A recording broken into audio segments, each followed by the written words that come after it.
Salve Maria Imaculada, nossa corredentora e mãe. Boa noite, caríssimos irmãos e irmãs, vocês que estão entrando aí na live, né? Quero já dar as boas-vindas. Hoje nós vamos falar sobre este tema aí, né? A CNBB, os leigos e a reforma da Santa Igreja. E o que eu falarei, né? Nesse tema, né? Todos nós, acredito, né? Estamos vendo algumas denúncias, alguns vídeos a respeito da CNBB, mas eu não quero falar especificamente, né, necessariamente sobre os problemas que estão surgindo, as grandes denúncias, etc, etc. Eu quero falar sobre outro problema, né, que é a maneira de se obter uma sadia reforma. Como que nós vamos conseguir essa sadia reforma? Então eu peço, né, que encarecidamente assistam a live, né, temos visto diversos vídeos, diversos ataques aos bispos. Eu gostaria de falar no outro ponto de vista, do outro lado, que muitas pessoas estão esquecendo, que é o lado espiritual. Então, dou uma boa noite aí para todo mundo que está entrando aí, né? A Everlane, que está dando boa noite a todos, né? Peço que compartilhe para que mais pessoas possam ser alcançadas, já que é um tema que está geral na Igreja do Brasil, né? A grande polêmica a respeito da CNBB, então compartilhe aí. E vamos juntos iniciar rezando a Ave Maria, como é costume nas lives aqui, pedindo a Nossa Senhora que nos dê a graça do discernimento para que tudo aquilo que for falado seja do coração dela, o que for humano possa cair por terra. Ó Maria, concebida sem pecado, rogai por nós que recorremos a vós, e por todos quantos a vós não recorrem, de modo especial, pelos inimigos da Santa Igreja e por aqueles que a vós estão recomendados. Ave Maria, cheia de graça, o Senhor é convosco. Bendita sois vós entre as mulheres, bendito é o fruto do vosso ventre, Jesus. Santa Maria, Mãe de Deus, rogai por nós, pecadores, agora e na hora de nossa morte. Amém. Com vosso divino Filho, a Mãe Pia, abençoai-nos, ó Virgem Maria, do Pai, do Filho e do Espírito Santo. Amém. Então, caríssimos, como eu disse, eu quero falar um pouco sobre essa questão da CNBB, os leigos da reforma da Santa Igreja. Sobre a CNBB eu não preciso falar muito, porque vocês estão vendo alguns vídeos que estão tendo por aí, alguns escândalos, algumas denúncias, algumas coisas que precisam ser mais bem explicadas, etc, etc. Eu não quero me aprofundar nisso, porque isso aí todo mundo está vendo, todo mundo vê os vídeos, cada um tira as suas próprias conclusões. O que eu quero falar é o seguinte: nós leigos, a nossa função como leigo na reforma da Santa Igreja. Uma coisa é clara, a Igreja precisa de uma reforma. E quando eu falo que a Igreja precisa de uma reforma, eu não estou falando que a Igreja precisa de um novo concílio, que a Igreja precisa necessariamente de alguns novos documentos. Nós precisamos, a reforma que nós precisamos é colocar em prática aquilo que o próprio Concílio Vaticano II ensina, né? As coisas em relação à liturgia, em relação à vida, né? O Concílio Vaticano II diz, por exemplo, que a vocação universal do homem é a santidade, né? Então, a igreja como um todo, eu não estou falando só em relação a clero, estou falando em relação ao leigo, em relação à vida mesmo. Nós precisamos voltar o nosso olhar para uma vida de santidade, né? Seja bispo, sacerdote, né? ou nós leigos. Nós precisamos compreender isso. Nós precisamos reformar nossa vida e o povo, de maneira geral, já não aguenta a questão de abusos litúrgicos e tantas outras coisas que nós sabemos que acontecem na igreja. Sobre isso, há muito material por aí, eu não quero falar. Eu quero falar sobre a reforma da igreja, como que nós faremos isso, nós como leigos. Esses dias eu vi um vídeo em que uma pessoa citou um santo da igreja, um bispo, né, que contra a heresia ariana lutou sozinho, né? Os bispos, a maioria dos bispos, todos os bispos não estavam acreditando que Jesus Cristo era Deus, e então esse santo, me fugiu o nome agora, estava lutando só, juntamente com os leigos, que acreditavam na divindade de nosso Senhor Jesus Cristo. Então, muitas pessoas usam disso para muitas vezes querer atacar os outros bispos que estão agindo de uma maneira errada. Só que eu acho muito interessante nessa história desse santo que ele chamou um outro santo para ajudá-lo a proclamar o dogma da divindade de nosso Senhor Jesus Cristo. Um outro santo para que a verdade de fé que Jesus Cristo era Deus pudesse ser proclamada, que era Santo Antão. Gente, talvez a fé foi preservada ali por causa da vida de Santo Antão. Esse santo bispo chamou Santo Antão quando a heresia ariana tinha tomado a cristandade, né? Muitos não acreditavam em Jesus, a maioria dos bispos não acreditavam que Jesus era Deus.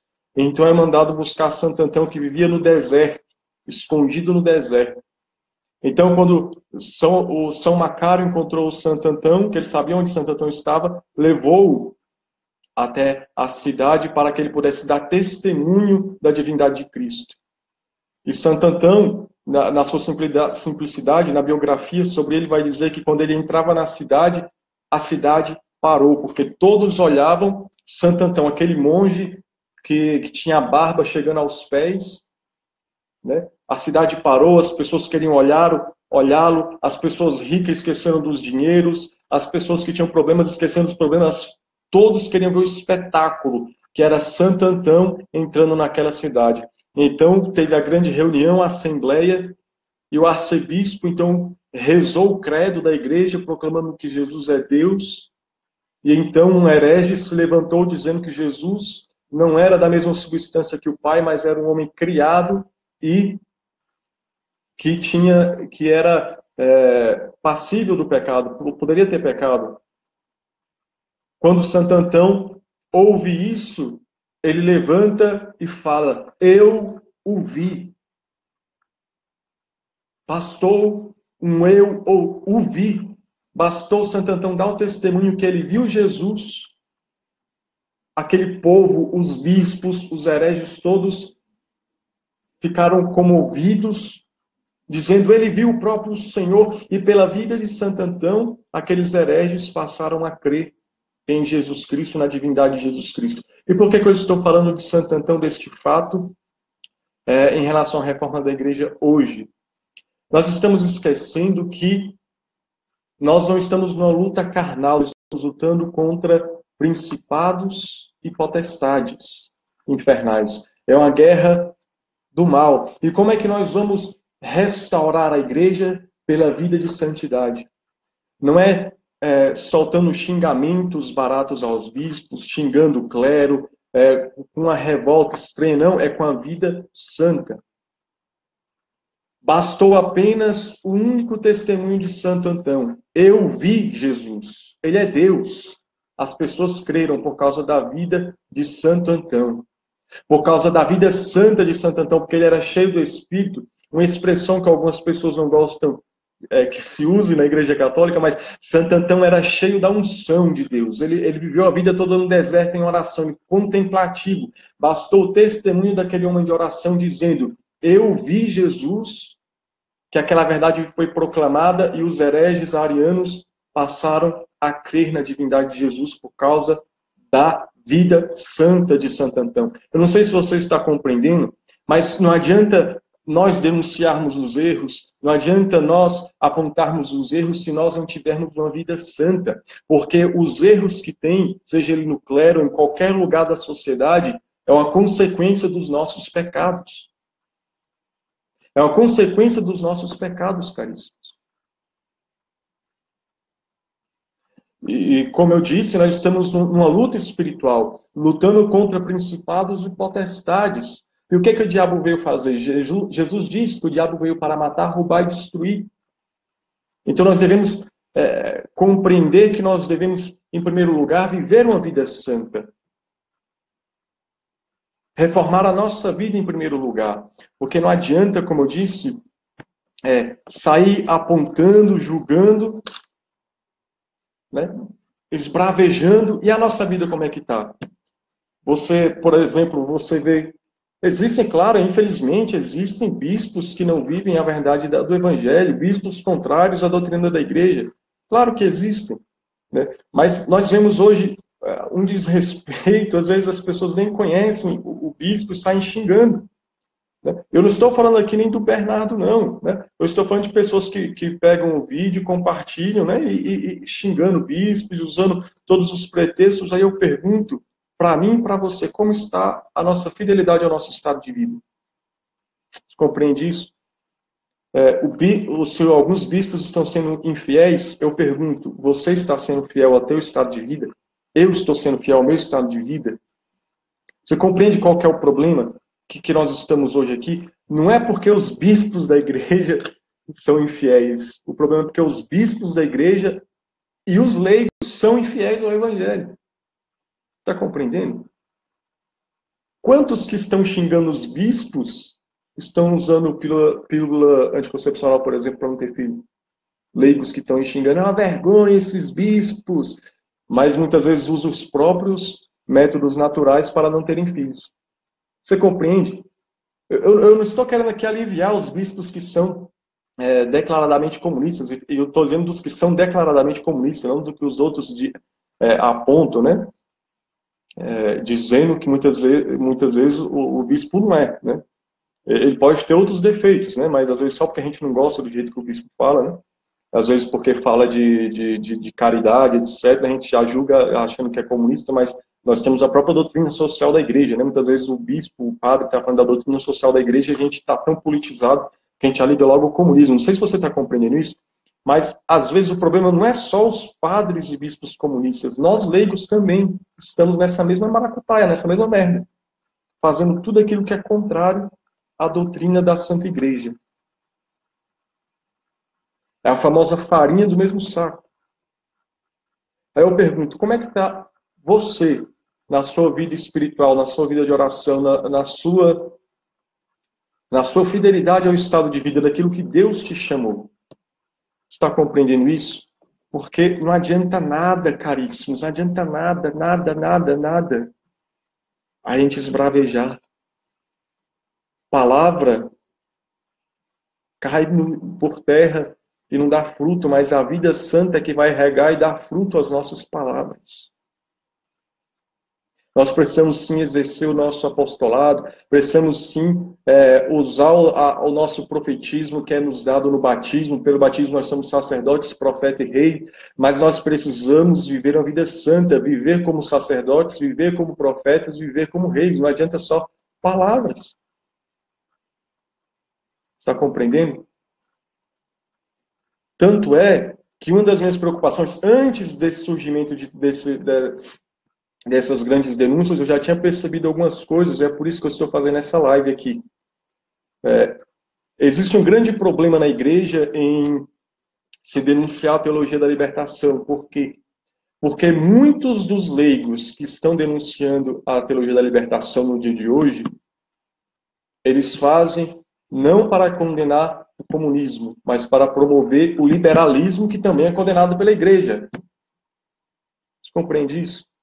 Então tem muita gente que começa a xingar bispo. Tem vídeo, acho que não foi gravado desse ano, mas nesses dias eu ouvi aí, gente diante de Dom Sérgio xingando, esbravejando, aquela bagaceira toda, mas muitas vezes você vê são pessoas que eu nem sei se são católicas, e porque vem alguns canais de neoconservadores, de direitistas, etc., começam a xingar bispos porque eles acham que se o bispo não é direitista, ele é automaticamente comunista. Ou seja,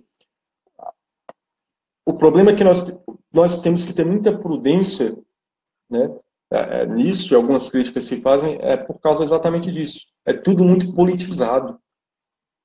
Está compreendendo? Muita gente é contrário a alguns bispos, não é porque ele está politizando a campanha da fraternidade, mas é porque existem bispos de esquerda, porque se politizasse a lá direita, tudo bem, né? É isso que acontece. Não é verdade? Qual é a opinião de vocês a respeito disso? Porque é exatamente isso que eu vejo. Existe muita gente dentro da igreja infiltrada, criando uma espécie de teologia da libertação da direita. Você compreende isso? E nós precisamos compreender que a doutrina da Santa Igreja nos ensina que o comunismo é errado e o liberalismo também. Inclusive, a doutrina marxista é uma consequência desse materialismo que já vem do liberalismo, né? Então, nós precisamos compreender isso. Porque senão você começa a criticar os bispos, os padres por causa de uma coisa, mas na realidade você está criticando para fazer uma defesa de algo que também é completamente errado. Está entendendo? Então é necessário tomar muito cuidado com isso. Então, eu repito, né? Você, como é que você está no seu estado de vida? Você está bem?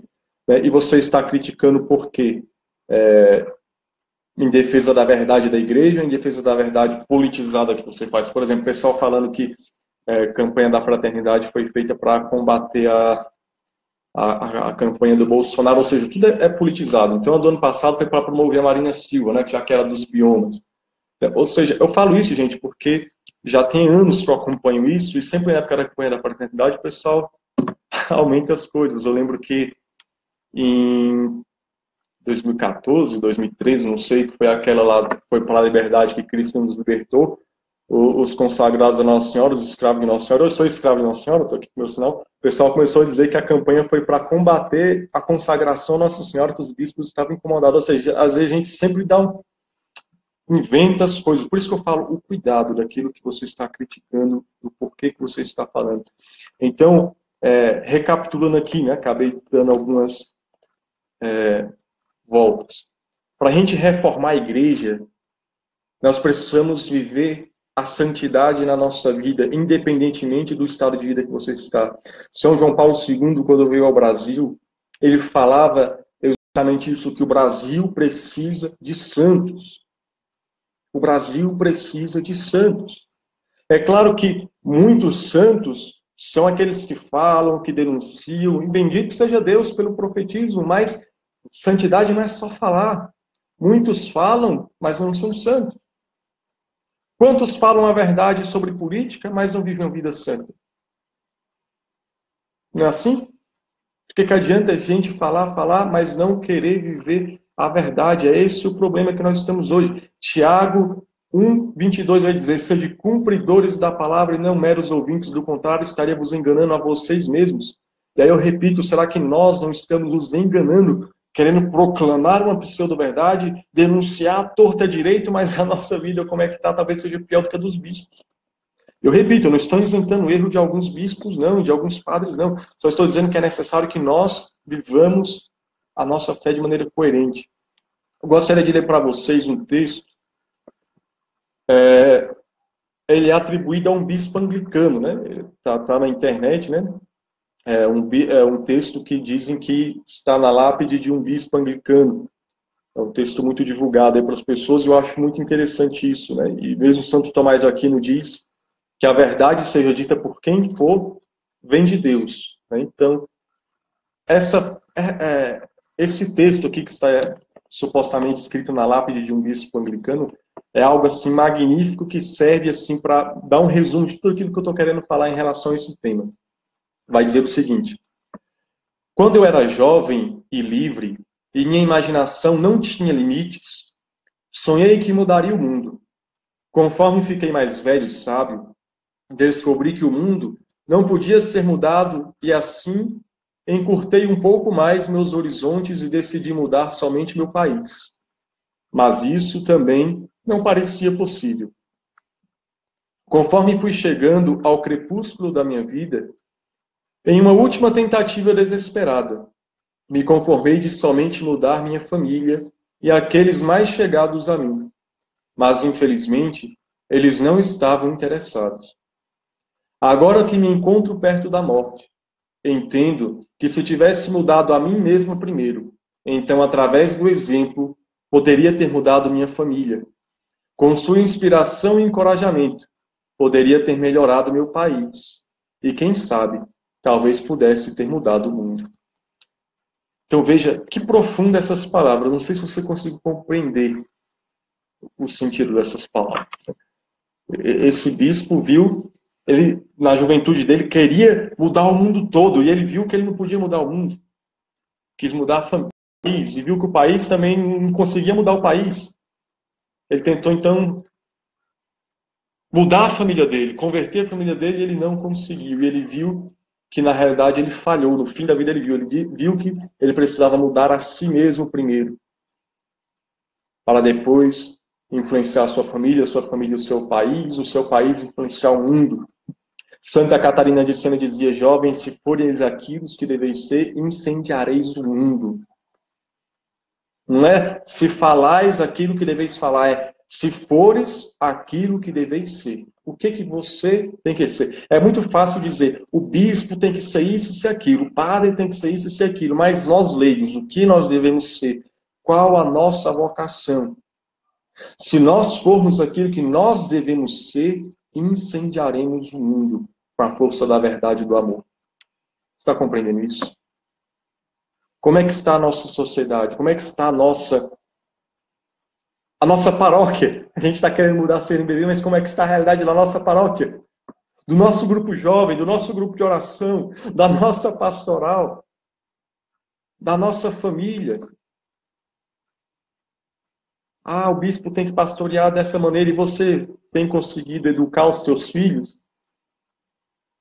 Não sei se você está conseguindo compreender. Estou querendo levar a gente a ter uma meditação sobre o nosso estado de vida, daquilo que a igreja pede para nós leigos em relação à vida. Em relação à vida. Como está a nossa vida diante da verdade que é Deus?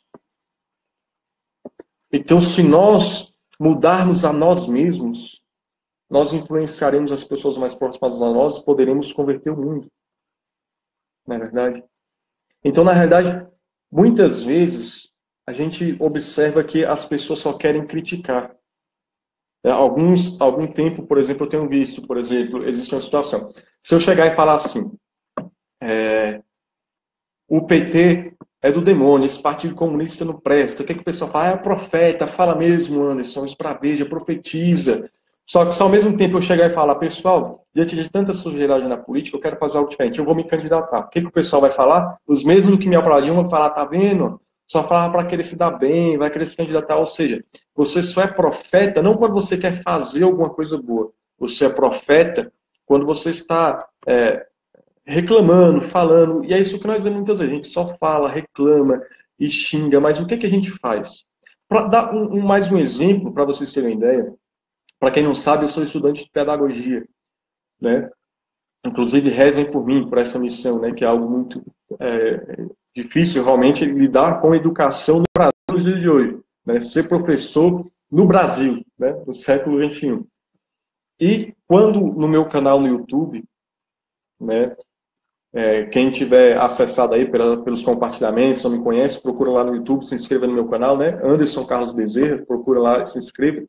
Quando eu fiz um vídeo falando sobre o que eu ia fazer pedagogia, né? Que eu ia ingressar nessa área de educação, veio um comentário de pessoas dizendo, não faça isso, porque a educação está tomada de comunistas, não vai prestar, você vai ser expulso das escolas, ou seja, nós não temos mais nenhum sentido de denunciar o erro. Nós já estamos no sentido de murmurar e desanimar quem quer fazer as coisas certas. Quem vai se candidatar já é desanimado. Não, todo mundo lá não presta, você vai ser contaminado. Aí eu estudo pedagogia porque eu vou ser professor. Não, você vai ser expulso das escolas. Ou seja, nós esquecemos que nós devemos ser exemplo onde nós estamos, pelo nosso trabalho, pela nossa vida. São Maximiliano Kolbe, quando ele estava preso lá naquele campo de concentração, os frades que tinham sido presos com ele da primeira vez, ele foi preso 2 vezes, os frades chorando, querendo voltar para a cidade da Imaculada, e São Maximiliano Maria Kolbe falou, não, nosso lugar não é na cidade da Imaculada, nosso lugar é aqui, porque pelo nosso exemplo, pelo nosso rezar, pelo nosso jeito de agir, as pessoas irão se converter, olharão para nós e terão compulsão dos seus pecados e nos converter. E quantas pessoas São Maximiliano Kolbe confessou naquele local? Pelo seu exemplo. E assim nós, pelo nosso exemplo, vamos contagiar outros leigos para ter uma vida de santidade, para ter uma vida de oração. Vamos contagiar padres, bispos. Quantos bispos bons que nós temos aqui no Brasil que estão fazendo o seu trabalho de formiguinha. Às vezes você não vê, você acha que um bispo só é profeta quando ele publica alguma coisa na rede social, mas não. Quantos bispos bons têm feito bons trabalhos na diocese e têm feito esse trabalho de formiguinha, formando bons sacerdotes? Que em Brasília mesmo, né? É uma graça de Deus. Quantos bons sacerdotes têm sido ordenados nesses últimos tempos? Não é verdade? Às vezes as pessoas só citam algumas coisas estranhas, mas eu moro aqui em Brasília e quantos bons sacerdotes têm surgido para a Arquidiocese de Brasília? Fiéis à tradição, ao magistério da igreja. É lindo de se ver isso, gente. Mas é o trabalho de formiguinho, é o apostolado do bom exemplo. Repito, com eu falando isso da reforma da igreja, se dando dessa maneira, pelo apostolado do bom exemplo, pela fidelidade ao estado de vida de cada lei, eu repito, não estou isentando erros de bispo, de padre, quem quer que esteja fazendo coisa errada. Né? Mas julgamento cabe a Deus. Estou só falando que não adianta a gente esbravejar, sendo que a nossa vida não está em conformidade com a vontade de Deus. Nós somos membros do corpo de Cristo. Se esse corpo tem que ter essa reforma, nós também devemos nos reformar. Se o corpo está doente, eu também faço parte dessa doença. Eu também preciso ser curado. E do que é que nós precisamos ser curados? Cada um de nós aqui precisa ser curado. Não é verdade? Então, antes de finalizar a live, naquilo que eu já queria falar, né? O núcleo que eu queria falar, já falei, mas antes de finalizar, eu lembro, por exemplo, a velha história de Fátima, né? Nossa Senhora em Fátima, que as pessoas ficam dizendo, o Papa não consagrou a Rússia ao coração de Nossa Senhora, e por isso que o comunismo se espalhou, etc. Começa essa confusão, e as pessoas se esquecem de um detalhe. Para se vencer o comunismo, Nossa Senhora não pediu só que o Papa consagrasse a Rússia ao Imaculado Coração de Maria. Pediu que os fiéis, ou seja, nós, fizéssemos a comunhão reparadora. E às vezes as pessoas ficam se questionando, será que a consagração à Rússia foi verdadeira ou não? Valeu ou não valeu? Gente, você é Papa? Não, então você não tem como consagrar a Rússia de novo ao Imaculado Coração de Maria, mas nós somos leigos. Nós podemos comungar. E aí eu pergunto, nós estamos fazendo a comunhão reparadora? Eu estou falando isso porque muitas vezes a gente joga um peso para os bispos e para os padres e esquecemos daquilo que cabe a nós. Eu, como leigo, eu digo, eu não tenho sido fiel como eu deveria ser em relação à comunhão reparadora. E você? Tem muitos bispos comunistas, padres, igual a gente tem visto as denúncias, e a comunhão reparadora a gente está fazendo, a gente está propagando. Será que vídeos e textos ensinando a fazer a comunhão reparadora, que era para combater os erros da Rússia, que Nossa Senhora ensinou, tem sido tão propagada quanto colocar um texto sobre o CNBB? Porque CNBB, se alguém compartilhar qualquer conteúdo com o nome CNBB, vai embora. O pessoal compartilha e xinga os bispos dele. Mas e a comunhão reparadora que Nossa Senhora pediu? Tais conteúdos têm a mesma viralização? Gente, eu estou surpreso, né? Alguns amigos compartilharam aqui, graças a Deus, essa live nos grupos, nas páginas deles. Foi a live que eu fiz que teve mais audiência. Mas porque tinha um nome ali, ó, a CNBB. O pessoal nem leu o resto, só leu a CNBB, eu vou ver e vou compartilhar, porque deve estar falando mal. Deve estar falando mal, vamos xingar, vamos lá, vamos lá. Mas eu pergunto, se a live estivesse escrito aprenda a fazer a comunhão reparadora que Nossa Senhora ensinou, será que eu teria tanta audiência nessa noite? Você está compreendendo qual que é o nosso mal? São Padre Pio de Pietrelcina dizia, essa geração não reza, por isso está em ruínas. Eu tenho observado, por exemplo, questão de missa, que as pessoas, o barulho, né, que está nas missas, muitas vezes, que não tem nada a ver com o rito da missa, está muitas vezes com o coração das pessoas. Os católicos hoje em dia estão frios, vão para a missa e conversam e brigam, não estão nem, as pessoas não rezam. As pessoas não têm ideia do que estão indo para a missa para o Calvário, para comungar o corpo de Cristo. Vou fazer um vídeo depois sobre isso, mas só para dizer, a gente não reza, a gente não tem comunhão com Cristo, entende? Nosso coração não está batendo em sintonia com o coração de Cristo. Claro, a gente vê as coisas erradas que vem acontecendo na igreja, né, há muitos tempos, né? E não só isso, eu já presenciei lá no Rio Grande do Norte, loja maçônica puxando a procissão com a imagem de São Miguel, na festa de São Miguel. Ou seja, a gente vê coisas absurdas. Né? A gente vê, infelizmente. Mas O mal será remediado pela oração, pela vida santa. Não adianta nada a gente compartilhar, etc., se a gente não mudar a nossa atitude, se a gente não convertermos a nós mesmos para que pelo nosso exemplo, assim como Santo Antão, pela palavra dele, unida ao seu exemplo, salvou toda a cristandade da heresia ariana. Eu vi Jesus. Será que nós também vimos Jesus? Ou só estamos compartilhando algumas coisas por causa de alguma ideologia política? Quantos de nós leu a doutrina social da igreja? Vai lá, leigônio do laicato, leia a doutrina social da igreja. Combata o erro com a sabedoria, sabendo o que a igreja ensina de fato sobre este tema. Quantos de nós têm ensinado a comunhão reparadora? Quantos de nós têm ensinado o Santo Terço? A nossa arma é o rosário e a Eucaristia. São João Bosco teve a visão da igreja no final dos tempos, em grande crise, né? Ele viu a igreja como um grande navio, né? Um barco em alto mar e as ondas agitadas queriam destruir a igreja. Ele via duas colunas. Uma das colunas está aqui, que é a Virgem Maria, onde estava escrito auxílio dos cristãos, e a outra coluna estava o Santíssimo Sacramento. É comungando e rezando o rosário. Quando o Espírito Santo nos impelir para o profetismo, para denunciar os erros, sejamos dóceis ao Espírito Santo. Mas o principal é o rosário e a Eucaristia. Mais vale uma coração que reza do que uma boca que prega. Tenho certeza disso. Porque uma boca que prega está sendo talvez só palavras, mas um coração que reza, quando abre a boca, como Santo Antão, ele só falou, eu o vi. Eu vi o Senhor e todos ali se converteram. E logo depois foi proclamado o dogma da divindade de nosso Senhor Jesus Cristo. Por isso que eu falo, nós estamos num tempo, claro, nós não devemos ser isso, mas nós estamos num tempo de ficar falando. Nós devemos estar num tempo de estar rezando, reparando. É esse o segredo de Fátima, o terceiro segredo. Quando os perseguidos, o Papa sendo atacado, né, conforme aquela visão, e os pastorinhos viram o anjo que recolhia o sangue dos mártires, dizendo penitência, penitência, penitência.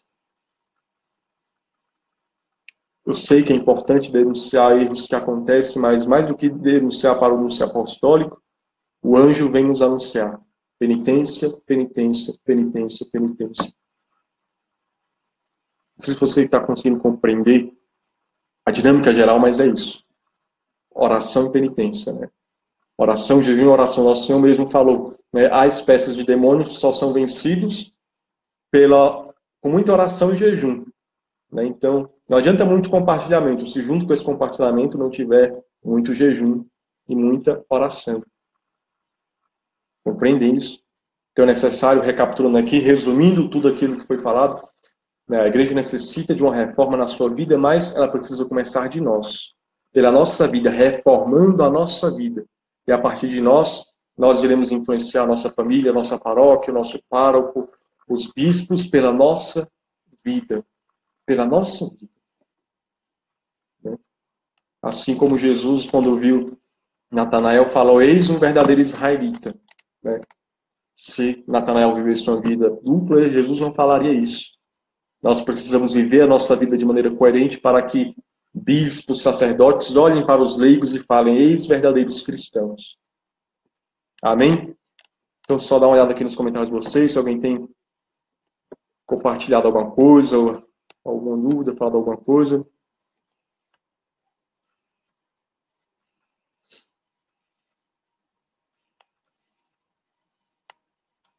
Então, esse pessoal saudando. Mas é isso mesmo, pessoal, no geral. O pessoal dando boa noite. No geral, é isso.